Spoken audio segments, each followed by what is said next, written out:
एक बार भगवान बुद्ध भिक्षा के लिए एक किसान के यहाँ पहुँचे। तथागत को भिक्षा के लिए आया देखकर किसान उपेक्षा से बोला, श्रमण, मैं हल जोतता हूँ और तब खाता हूँ। तुम्हें भी हल जोतना और बीज बोना चाहिए और तब खाना खाना चाहिए। बुद्ध ने कहा, महाराज, मैं भी खेती ही करता हूँ। इस पर किसान को जिज्ञासा हुई और वह बोला, मैं न तो तुम्हारे पास हल देखता हूँ, ना बैल और ना ही खेती का स्थल। तब आप कैसे कहते हैं कि आप भी खेती ही करते हो? आप कृपया अपनी खेती के संबंध में समझाइए। बुद्ध ने कहा, महाराज, मेरे पास श्रद्धा का बीज, तपस्या रूपी वर्षा और प्रजा रूपी जोत और हल है। पाप भीरुता का दंड है, विचार रूपी रस्सी है, स्मृति और जागरूकता रूपी हल की फाल और पेनी है। मैं वचन और कर्म में संयत रहता हूँ।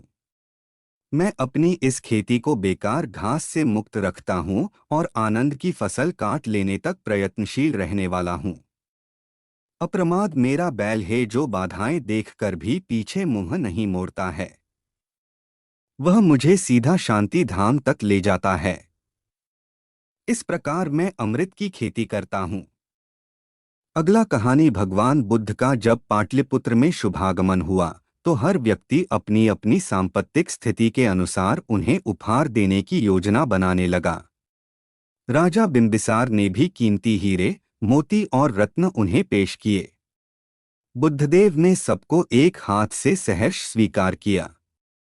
इसके बाद मंत्रियों, सेठों, साहूकारों ने अपने अपने उपहार उन्हें अर्पित किए और बुद्धदेव ने उन सबको एक हाथ से स्वीकार कर लिया। एक हाथ से ग्रहण किया, लेकिन इस बुढ़िया द्वारा दिए गए छोटे एवं जूठे फल को आपने दोनों हाथों से ग्रहण किया। ऐसा क्यों? यह सुन बुद्धदेव मुस्कराए और बोले, राजन, आप सबने अवश्य बहुमूल्य उपहार दिए हैं, किंतु यह सब आपकी संपत्ति का 10वां हिस्सा भी नहीं है। आपने यह दान दीनों और गरीबों की भलाई के लिए नहीं किया है, इसलिए आपका यह दान सात्विक दान की श्रेणी में नहीं आ सकता। इसके विपरीत इस बुढ़िया ने अपने मुंह का कौर ही मुझे दे डाला है।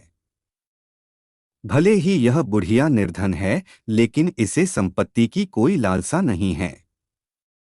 यही कारण है कि इसका दान मैंने खुले हृदय से, दोनों हाथों से स्वीकार किया है। अगला कहानी। एक बार भगवान बुद्ध जेतवन विहार में रह रहे थे।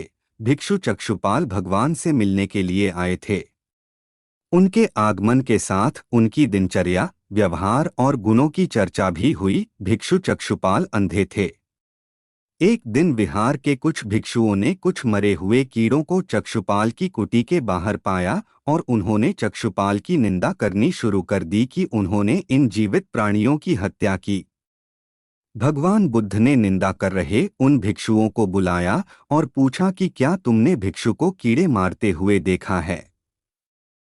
ठीक कर देंगे तो वह और उसका परिवार उनके दास बन जाएंगे। स्त्री की आंखें ठीक हो गईं, पर उसने दासी बनने के भय से यह मानने से इनकार कर दिया। चिकित्सक को तो पता था कि उस स्त्री की आंखें ठीक हो गई हैं। वह झूठ बोल रही है।